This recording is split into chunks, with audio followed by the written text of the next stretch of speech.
What's going on, guys? At Cedar Shoots, back out in the beautiful Utah mountains with another review for you. This time I wanted to give you the long-awaited range review of my primary weapon systems, Mk111 Pro, specifically the upper.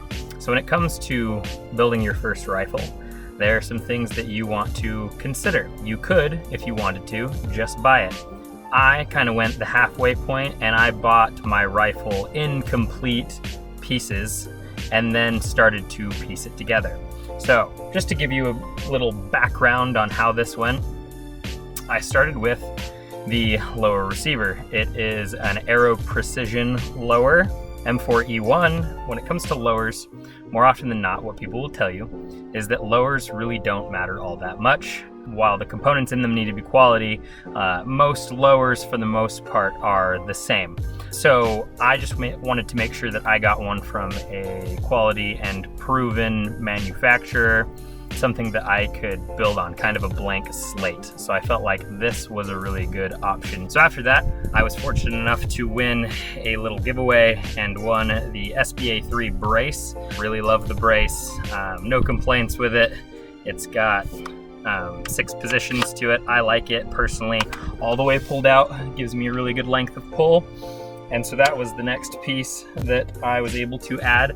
After that, the lower came with the nasty little A2 grip with the little nipple that sits in between your fingers, and I hated that thing. So I got rid of that and threw on this Magpul Mk111, which I really like. The angle of the grip, it doesn't make me kink my wrist too much, which the other one absolutely did.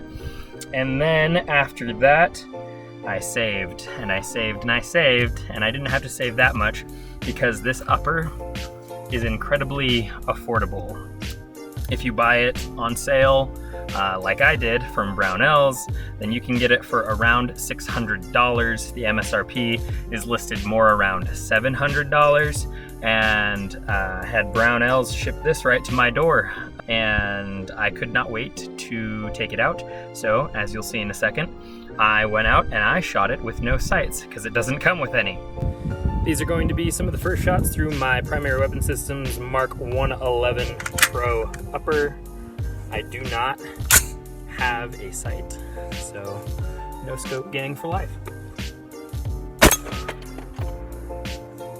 Scopes are for nerds. And that experience went well. I really enjoyed shooting it for a piston system. The recoil is very mild. There are a lot of different opinions on piston systems. I, for one, really enjoy this one. After buying the upper and slapping it on here, I went out soon after shooting it with no sights and got these offset sights from Aim Sports. They are flip up and down, both of them. And as you can see, I have broken the side off of one of them, but they still work great. So they're not incredibly durable, but they are incredibly accurate right out of the box. All I did was slap these on, and I was immediately making hits with these offsets.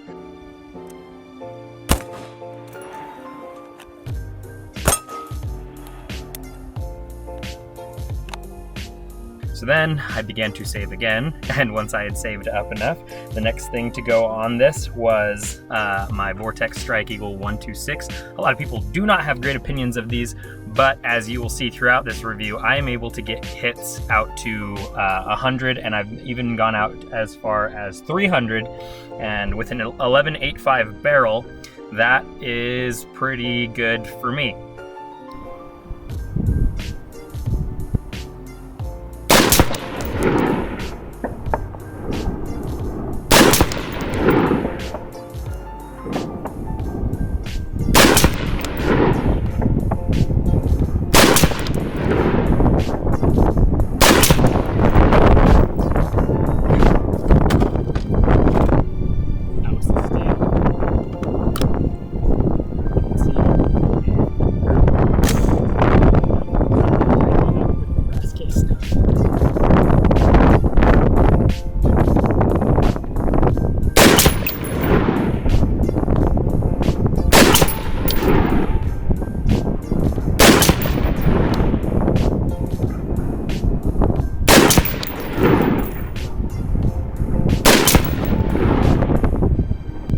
So let's just put to bed the argument that steel cased can be as accurate as brass cased. Maybe in the hands of the right shooter. I don't think I am necessarily him. I'm no Mr. Guns and Gear, especially when it comes to filming this kind of thing. But as you can see, this is the lacquered steel case. I'd say, I don't know, I don't have a tape measure with me, but this is probably a good 3 inches. And this gun is way better than that, obviously. And then over here, you'll see that it's the spread's probably about 1.5 inches. So for an 11.5 barrel, I guess 11.85 barrel, with decent-ish ammo, this thing does pretty well. I also don't know if it's pretty windy out here. I don't know what kind of factor that plays. Probably not much. But either way, it is a very accurate rifle. I wasn't taking like extreme time or controlling my breaths very well in order to get this kind of accuracy. It was very easy for me. Again, I am not the greatest precision rifle shooter, not really my thing, but accuracy like this, that is, you know, at 1.5 inches, I'm pretty happy with that, especially when I don't have any fancy rests or anything. I'm basically just laying on a bag and resting the rifle on the ground.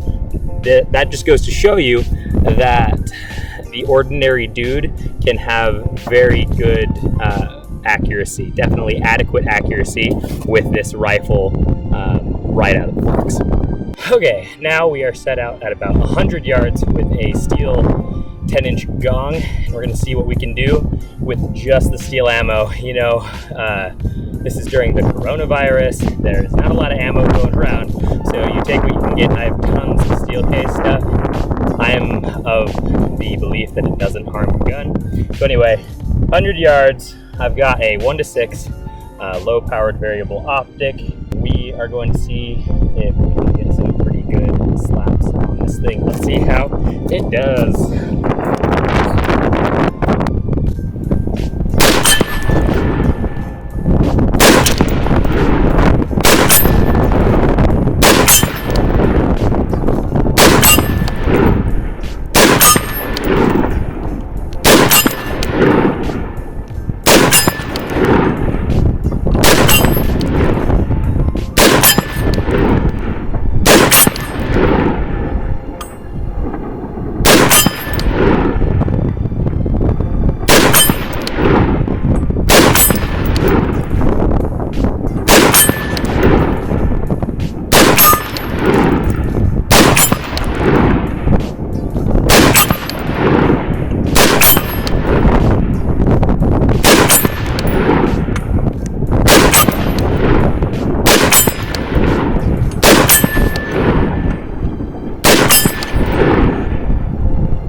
I missed one of those. Can't be angry with that. I can't think of an application where I ever have to shoot past 100, so I'm really happy with it. From there, I upgraded my SBA 3 strap to one that comes from Burnproof Gear, because I love Burnproof Gear. And what it does is it covers the split down here and just makes the whole thing a little bit more sturdy. So I think that if you're going to run an SBA 3, that is a necessity. Some kind of, the Wiseman company has one, they call it a split fix, because it fixes that split and makes the brace more rigid. So if that's something that you want to do, I think it is worth it. It was for me. And then after that, I got this rail wrap from Burnproof Gear as well, which I really love. It's just a great place to put my hand, and I had heard that piston systems can tend to get hot in the rail.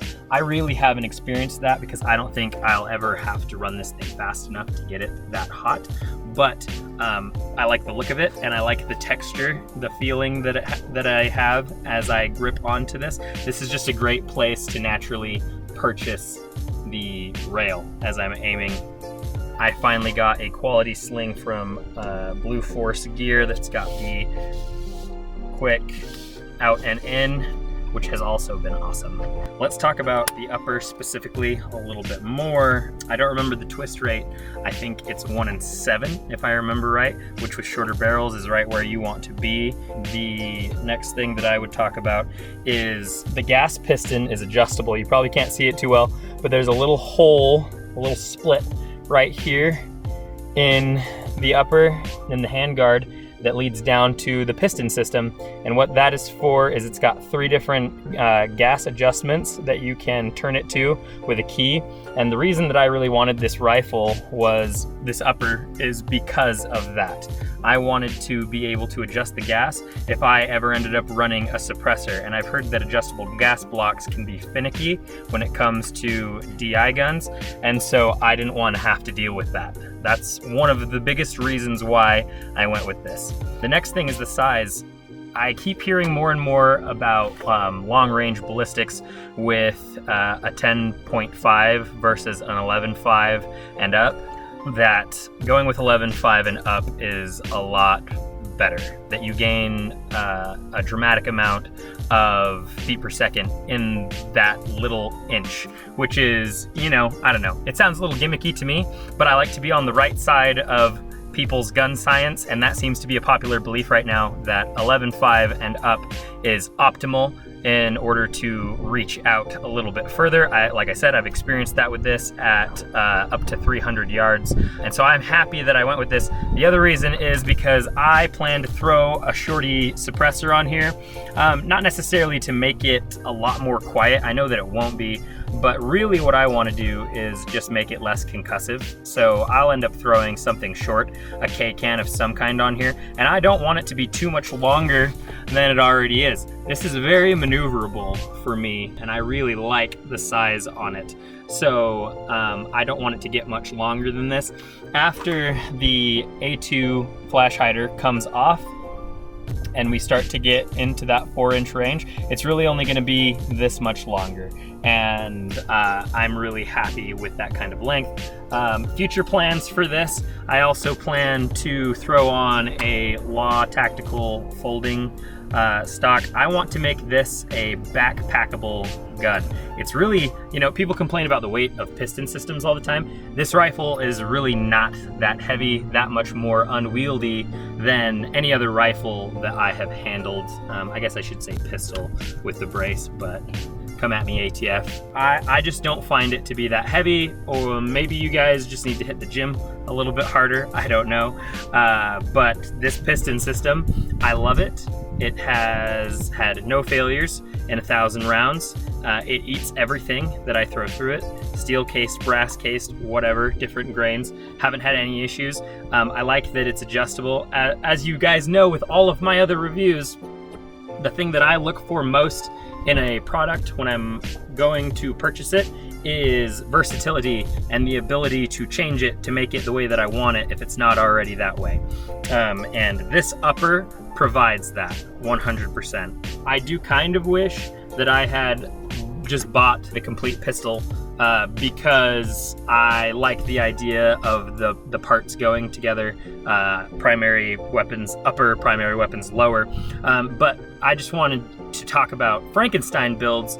You should not be ashamed of your Frankenstein build. Build what you want and run it. And if it doesn't work, change it until it does work. This works for me. I'm still making changes and upgrading it into exactly what I want it to be, and it's almost there, so I'll keep you posted. This is my range review of my Primary Weapon Systems Mk111 Pro upper, and then Frankenstein pistol, I guess. Kind of complicated, but definitely recommend this. If you like this review, like and subscribe, and I will catch you later.